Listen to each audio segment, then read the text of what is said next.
1997년 IMF 직후 다단계 판매 조직의 합숙 교육장. 외부 연락을 완전히 차단하고 창문에 신문지를 붙이고 밤새 기립시키는 곳이었습니다. 본격적인 영상이 시작하기 전에 구독과 좋아요 부탁드립니다. 극적으로 탈출에 성공한 수진의 친구가 말했습니다. 저는 살겠다는 마음 하나로 뛰었습니다. 수진이는 그때 기회를 놓쳤어요. 그 후 수진 양을 본 사람은 아무도 없습니다. 벌써 24년째입니다. 이 충격적인 다단계 실종 사건의 진실이 더 많은 분들에게 알려져야 한다고 생각하신다면 좋아요와 구독으로 도움을 주세요. 사라진 사람들의 이야기가 잊혀지지 않도록 여러분의 관심이 필요합니다. 윤미정 씨는 올해도 어김없이 달력을 꺼내들었습니다. 11월 30일 빨간 펜으로 또박또박 동그라미를 그립니다. 벌써 23번째 동그라미입니다. 이날만 되면요. 얘가 꼭 돌아올 것만 같아서요. 하지만 집 전화기는 단 한 번도 울리지 않았습니다. 1997년 외환위기가 터진 후 우리나라는 하루아침에 달라졌습니다. 금 모으기 운동이 벌어지고 구직 행렬이 이어졌습니다. 대기업들이 줄줄이 문을 닫고 평생 직장이라 여겨졌던 회사에서 하루아침에 쫓겨나는 가장들이 속출했습니다. 정태식 씨도 그 중 한 명이었습니다. 26년간 다닌 회사에서 명예퇴직 통보를 받았습니다. 52살의 나이에 새 직장을 구하기란 하늘의 별 따기였습니다. 아내한테는 괜찮다고 했지만 속으로는 막막했어요. 큰딸 수진이가 대학교 3학년이었는데 학비며 생활비며 다 걱정이었거든요. 정수진 양은 그해 22살이었습니다. 서울의 한 명문대학교에서 경영학을 공부했습니다. 집안 형편이 어려워지자 장학금을 받고 과외를 하며 스스로 학비를 마련했습니다. 성실하고 착한 딸이었습니다. 수진이는 원래 말이 없는 편이었어요. 집에 돌아와서도 방에 들어가 공부만 했죠. 그런데 그해 가을부터는 뭔가 달랐어요. 윤미정 씨의 기억에 따르면 수진 양은 10월경부터 외출이 잦아졌습니다. 세미나에 참석한다며 주말마다 집을 비웠습니다. 창업에 관심이 생겼다고 했습니다. 처음에는 좋은 일인 줄 알았어요. 딸이 뭔가 의욕적으로 변하는 것 같아서요. IMF 때문에 취업이 어렵다는 소리를 맨날 들으니까 차라리 사업을 해보는 것도 좋겠다 싶었거든요. 하지만 뭔가 이상했습니다. 수진 양은 세미나 내용에 대해서는 구체적으로 말하지 않았습니다. 그저 좋은 선배들을 만났다거나 많이 배우고 있다는 말만 반복했습니다. 나중에 생각해보니 그때부터 수진이 표정이 조금씩 굳어지고 있었어요. 예전처럼 웃지도 않고 밥도 제대로 안 먹고요. 11월 말이 되자 수진 양은 부모에게 말했습니다. 며칠간 합숙 세미나가 있다고 했습니다. 창업을 위한 집중 교육이라고 설명했습니다. 아버지는 반대했어요. 갑자기 며칠씩 집을 비우겠다고 하니까요. 하지만 수진이가 꼭 필요한 교육이라고 하더라고요. 그렇게 간절하게 부탁하는 딸을 어떻게 말려요. 2000년 11월 30일 목요일 아침이었습니다. 수진 양은 평소보다 일찍 일어나 짐을 쌌습니다. 검은색 롱패딩을 입고 작은 가방 하나만 들었습니다. 다녀오겠습니다. 걱정 마세요. 그것이 가족이 들은 수진 양의 마지막 말이었습니다. 오후 2시 17분. 지하철 2호선 한 역의 개찰구를 통과하는 뒷모습이 CCTV에 찍혔습니다. 검은 롱패딩을 입은 여성이 개찰구를 지나 계단을 내려갑니다. 얼굴은 보이지 않았지만 어머니는 한눈에 알아봤습니다. 저 걸음걸이, 저 어깨선이 우리 수진이가 맞아요.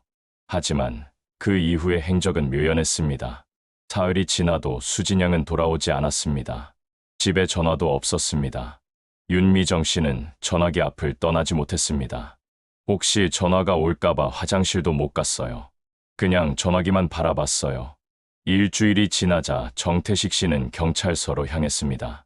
실종 신고를 하러 갔습니다. 하지만 경찰의 반응은 시큰둥했습니다. 대학생이 며칠 연락 안 된다고 실종 신고요? 요즘 젊은 애들이 다 그래요. 친구들과 놀러 간 거 아닐까요? 담당 형사는 가출 가능성을 제기했습니다. IMF 이후 가정불화로 집을 나서는 젊은이들이 늘어났다고 했습니다. 며칠 있으면 돌아올 거라고 말했습니다. 하지만 최영준 형사만은 달랐습니다. 그는 최근 들어 이상한 패턴의 신고가 늘어나고 있음을 눈치챘습니다. 올해 들어서 비슷한 신고가 서너 건 더 있었어요.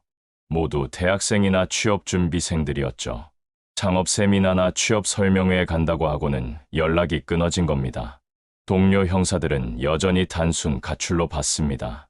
하지만 최영준 형사는 뭔가 다른 냄새를 맡고 있었습니다. 전국 각지에서 비슷한 신고가 올라왔습니다. 합숙 교육 후 연락 두절. 이건 우연이 아니었어요. 그는 홀로 수사에 나섰습니다. 수진양이 다녔다는 세미나 장소를 찾아가 봤습니다. 하지만 이미 문이 닫혀 있었습니다. 건물 관리 사무소에서도 별다른 정보를 얻을 수 없었습니다. 임대 계약도 가명으로 되어 있고 보증금도 현금으로 처리됐더라고요. 의도적으로 흔적을 지운 거죠.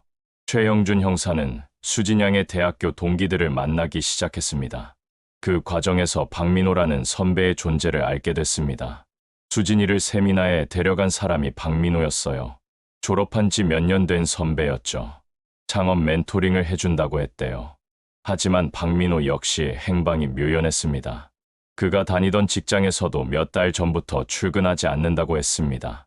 연락처도 모두 끊어진 상태였습니다. 수사는 막다른 길에 다다르는 것 같았습니다. 증거는 부족했고 수사할 권한도 제한적이었습니다. 최영준 형사는 무력감을 느꼈습니다. 그때는 지금처럼 CCTV도 많지 않았고 연락 추적 시스템도 제대로 갖춰지지 않았어요. 정말 답답했습니다. 그로부터 2달이 지난 2001년 2월, 뜻밖의 제보가 들어왔습니다. 이하나라는 여학생이 부모와 함께 경찰서를 찾아온 것입니다. 수진양과 같은 대학교 동기였습니다. 저도 그 합숙에 참여했었어요. 하지만 운 좋게 빠져나올 수 있었습니다. 이하나 양의 증언은 충격적이었습니다. 창업 세미나라고 했던 합숙의 실체가 드러나기 시작했습니다. 첫날부터 이상했어요. 삐삐를 모두 걷어갔어요. 연락이 필요하면 조직에서 관리하는 공중전화만 쓸 수 있다고 했죠. 합숙 장소는 외진 곳에 있는 연수원이었습니다. 창문마다 신문지가 붙어 있어 밖을 볼 수 없었습니다. 출입문에는 항상 관리자가 지키고 있었습니다. 자발적으로 온 거라고 하면서도 막상 나가려고 하면 못 나가게 했어요. 아직 교육이 끝나지 않았다고 하면서요. 하루 일과는 철저히 통제됐습니다. 새벽 6시에 기상해서 단체 구호를 외쳤습니다. 성공하자, 부자가 되자, 가족을 행복하게 하자 같은 구호를 큰 소리로 반복했습니다. 하루 종일 교육이라는 걸 받았어요. 하지만 창업에 대한 내용은 거의 없었어요. 대신 조직에 대한 충성심이나 상급자에 대한 복종을 강조했죠. 교육 내용은 점점 이상해졌습니다. 참가자들에게 가족과 친구들의 연락처를 적으라고 했습니다. 투자금을 모집하기 위해서라고 설명했습니다. 교재비라면서 몇십만 원을 내라고 했어요. 돈이 없으면 대출을 받으라고 했죠. 심지어 대출업체까지 연결해줬어요. 밤에는 실적 발표 시간이 있었습니다. 가족이나 지인에게서 투자금을 얼마나 모집했는지 발표하는 시간이었습니다. 실적이 부족한 사람은 밤새 기립을 해야 했습니다. 수진이는 항상 조용했어요. 실적 발표 때도 말이 없었죠. 그래서 자주 벌을 받았어요. 밤새 서 있거나 별도 교육을 받는다고 따로 불려나갔어요. 이하나 양은 일주일 정도 버티다가 탈출 기회를 잡았습니다. 단체로 다른 세미나장으로 이동하는 날이었습니다. 버스에서 내려서 건물로 들어가는데 갑자기 조직원 한 명이 쓰러졌어요. 길에서 갑자기 의식을 잃고 쓰러진 거죠. 순식간에 사람들이 몰려들었습니다. 구급차를 부르고 병원으로 옮기는 과정에서 현장이 혼란스러워졌습니다. 관리자들의 주의도 분산됐습니다. 그때가 기회라고 생각했어요. 사람들이 모두 쓰러진 사람에게 정신이 팔려 있을 때 저는 몰래 인파 속으로 파고들었어요. 하나양은 재빠르게 지하철역으로 향했습니다. 지하철역 내부로 들어가서 숨었습니다. 조직원들이 찾으러 왔지만 지하철역의 복잡한 구조 덕분에 발견되지 않았습니다. 정말 무서웠어요. 들킬까봐 떨렸죠. 하지만 살겠다는 마음 하나로 뛰었습니다. 그날 밤 하나양은 대학교 후배의 자취방에 숨어들었습니다. 며칠간 은신하면서 부모에게 연락했습니다. 부모가 서울로 올라와 함께 경찰서를 찾았습니다. 수진이는 그때 같은 기회를 잡지 못했습니다. 저만 혼자 빠져나온 거예요. 하나양의 증언으로 합숙의 실체가 드러났습니다. 하지만 여전히 수진 양의 행방은 알 수 없었습니다. 조직은 이미 흔적을 감춘 후였습니다. 이하나양의 증언을 바탕으로 최영준 형사는 수사에 박차를 가했습니다. 하지만 조직은 이미 모든 흔적을 지운 후였습니다. 합숙 장소였던 연수원도 비어 있었고 관련자들도 모두 잠적한 상태였습니다. 증언만으로는 한계가 있었어요. 구체적인 물증이 필요했죠. 그러던 중 뜻밖의 단서가 발견됐습니다. 통신회사에서 제공한 공중전화 발신 기록에서였습니다. 수진 양이 실종된 11월 30일 오후 7시 23분 합숙 장소 근처의 공중전화에서 정 씨 집으로 전화가 시도됐었습니다. 하지만 연결되지 않았습니다. 그날 저녁에 집 전화가 고장났었어요. 오후부터 계속 잡음이 나더니 아예 먹통이 됐거든요. 윤미정 씨는 그제서야 기억해냈습니다. 전화 수리 기사가 다음날 와서 고쳐줬다고 했습니다. 만약 그날 전화가 됐다면 수진이 목소리를 들을 수 있었을 텐데요. 그랬다면 뭔가 달라졌을지도 몰라요. 최영준 형사는 당시 상황을 재구성해봤습니다. 수진 양이 몰래 공중전화까지 가서 집에 전화를 걸려고 했다는 것은 뭔가 급한 상황이었다는 뜻이었습니다. 아마 도움을 요청하려 했을 겁니다. 하지만 전화가 안 돼서 포기했거나 아니면 누군가에게 발각됐을 가능성도 있어요. 공중전화 주변 상황도 조사했습니다. 당시 그 전화박스 근처에는 편의점이 있었습니다.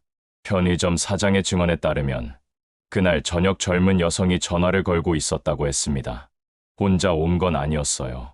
남자 한 명이 멀리서 지켜보고 있더라고요. 전화 거는 여자를 계속 쳐다보면서요. 이 증언은 충격적이었습니다. 수진 양이 전화를 걸 때도 감시를 받고 있었을 가능성이 높아진 것입니다. 최영준 형사는 다른 실종 사건들도 다시 살펴봤습니다. 비슷한 패턴이 발견됐습니다. 실종 직전 공중전화에서 집으로 전화를 시도한 기록들이 있었습니다. 전국에서 동시다발적으로 벌어진 일이었어요. 이들은 분명 같은 조직이었습니다.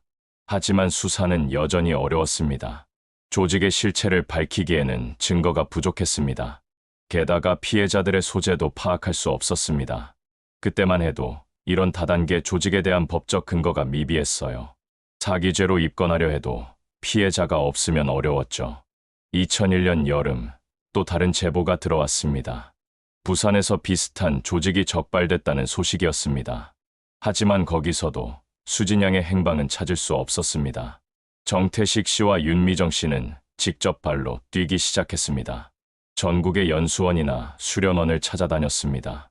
혹시 딸이 어딘가에 갇혀 있을지도 모른다는 희망을 품고서였습니다. 주말마다 기차를 타고 다녔어요.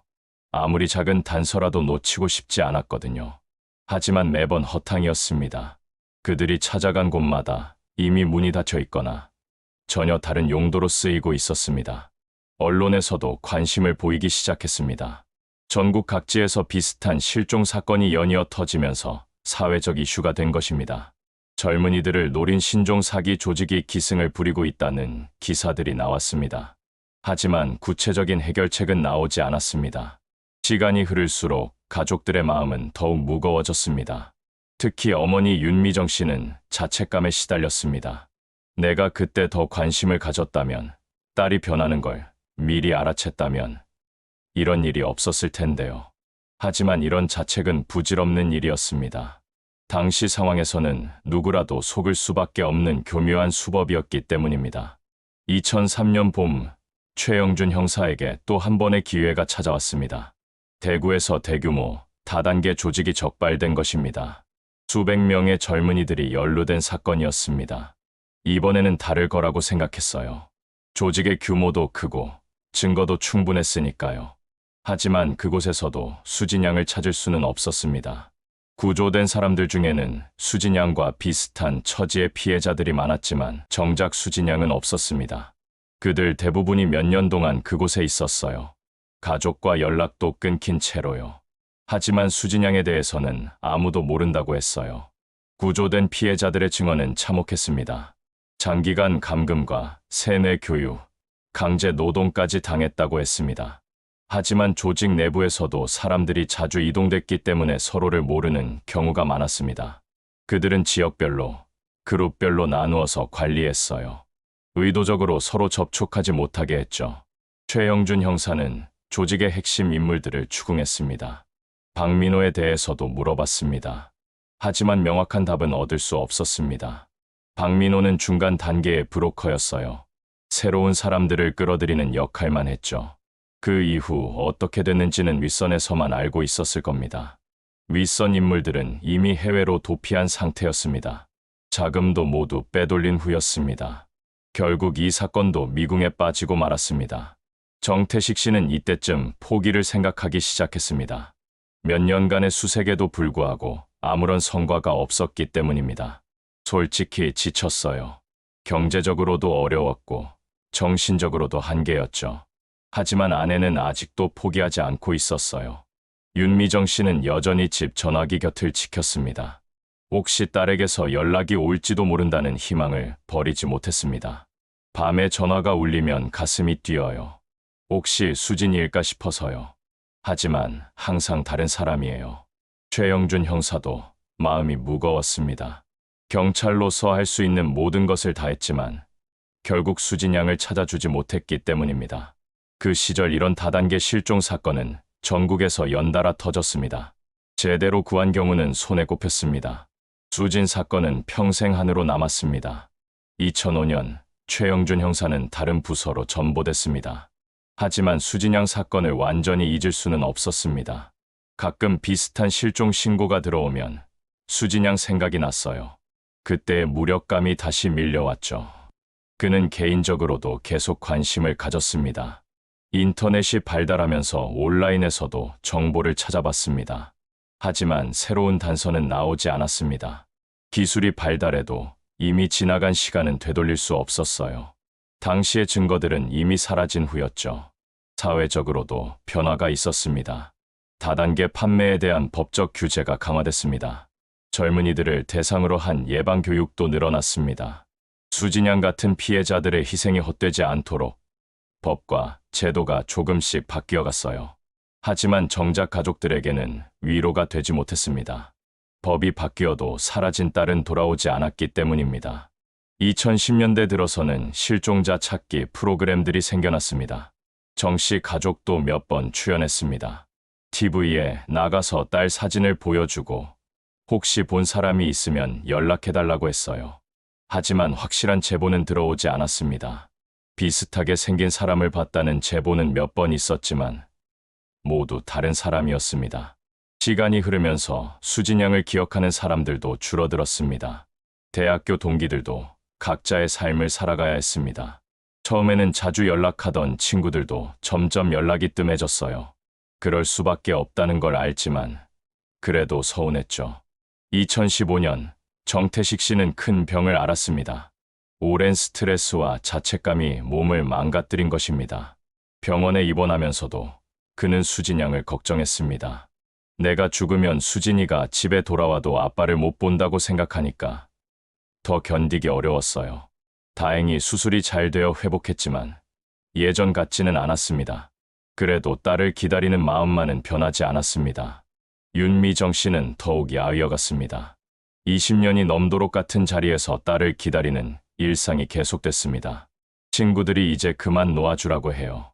새로 살라고 해요. 하지만 어떻게 내 딸을 포기해요. 그녀는 여전히 매일 수진 양의 방을 청소했습니다. 언제 돌아와도 깨끗한 방에서 잘 수 있도록 하기 위해서였습니다. 방에 들어가면 수진이 냄새가 아직도 나는 것 같아요. 이불도 그대로 두고 있어요. 2020년 코로나가 터지면서 세상이 또 한 번 바뀌었습니다. 사람들은 집에 머물러야 했고 만남도 제한됐습니다.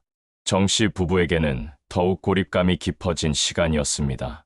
그때가 정말 힘들었어요. 사람들도 못 만나고 그냥 집에서 딸 생각만 하고 앉아 있었거든요. 하지만 인터넷과 SNS의 발달로 새로운 희망도 생겼습니다. 실종자 찾기 카페나 커뮤니티가 활성화된 것입니다. 젊은 분들이 도와주세요. 수진이 사진을 인터넷에 올려주고 공유도 해주고요. 그 과정에서 비슷한 처지의 가족들과도 만나게 됐습니다. 자식을 잃고 수십 년째 기다리는 부모들이 생각보다 많다는 것을 알았습니다. 우리만 이런 게 아니었어요. 전국에 이런 가족들이 정말 많더라고요. 2022년 정태식 씨는 칠순을 맞았습니다. 윤미정 씨도 이른에 가까워졌습니다. 나이가 들수록 딸에 대한 그리움은 더욱 간절해졌습니다. 젊을 때는 언젠가는 찾을 수 있을 거라고 생각했어요. 하지만 이제는 내가 먼저 죽을까봐 무서워요. 최영준 형사는 이제 정년퇴직을 앞두고 있습니다.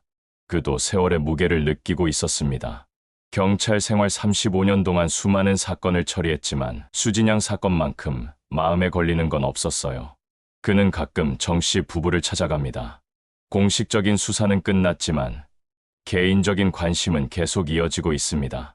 갈 때마다 나이 드시는 모습을 보면 마음이 아파요. 제가 더 잘했으면 다른 결과가 나왔을까 하는 생각도 들고요. 이하나 씨는 이제 40을 넘긴 중년이 됐습니다. 결혼해서 아이도 낳고 평범한 삶을 살고 있습니다. 하지만 수진양에 대한 기억은 여전히 생생합니다. 가끔 뉴스에서 실종자 관련 소식이 나오면 수진이 생각이 나요. 미안한 마음도 들고요. 그녀는 종종 정 씨 부부를 안부 인사를 드립니다. 자신만 빠져나왔다는 죄책감 때문입니다. 수진이 목까지 열심히 살아야겠다고 생각해요. 그래야 수진이에게 미안하지 않을 것 같아서요. 사회는 계속 변화했습니다.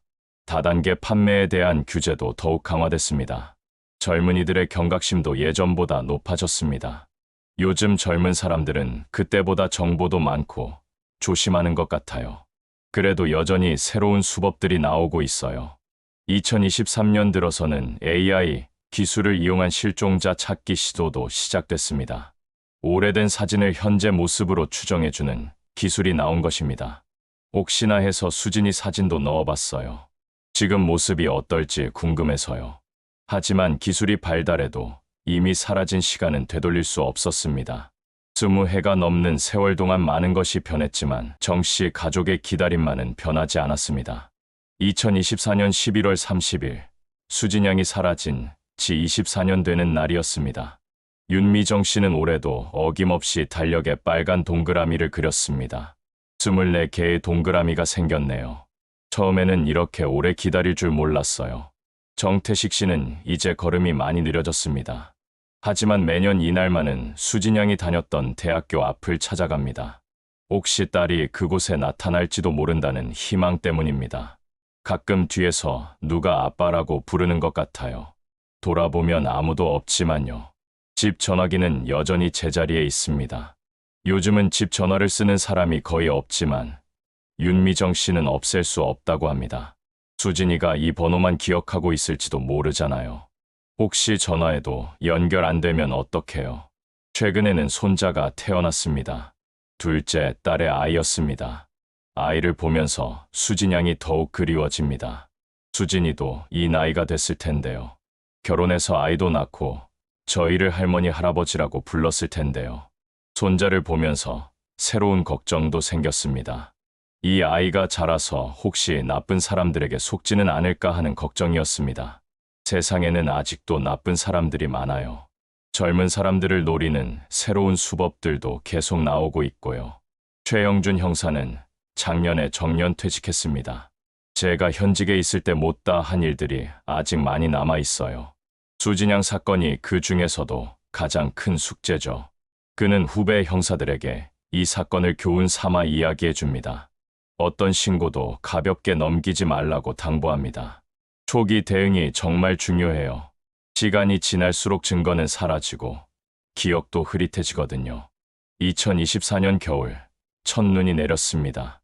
24년이 지난 지금도 그들의 겨울은 끝나지 않았습니다. 그녀는 지금 어디에 있을까요? 다단계의 덫에 빠져 사라진 그 시절의 청춘들은 지금 어떻게 살고 있을까요? 그리고 그들을 기다리는 부모들의 긴 겨울은 언제쯤 끝이 날까요? 이런 이야기들이 더 이상 반복되지 않기를 바라며 오늘도 누군가는 소중한 사람의 안부를 기다리고 있습니다. 여러분의 주변에도 이런 가족들이 있을지 모릅니다.